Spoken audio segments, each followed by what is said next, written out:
ఇలా మీరు బ్రష్ పట్టుకొని పెద్ద సర్కిల్ గీయండి. ఫస్ట్ ఇలా స్లోగా చిన్న సర్కిల్ గీసుకోవాలి. ఆ చిన్న చిన్న సర్కిల్స్ అర్థమైందా?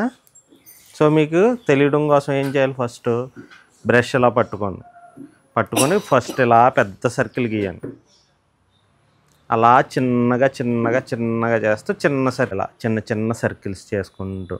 అర్థమైందా? మార్నింగ్ నైట్ 2 పూట్ల బ్రష్ చేసుకోవాలి. లేదంటే మీ పళ్ళన్నీ పుచ్చిపోతాయి. నా దగ్గరకు వస్తారు. నా దగ్గరకు వచ్చారంటే ఇంజెక్షన్ చేసి పీకేస్తా. అర్థమైందా? మీరు పెంత వేసేసుకొని తింటా కూర్చుంటున్నారు. అరగంట పాటు బ్రష్ నోట్లో పెట్టుకుని ఎక్కువసేపు ఎవరు బ్రష్ చేస్తున్నారు మీరు చెప్పండి సార్? ఎక్కువ టైం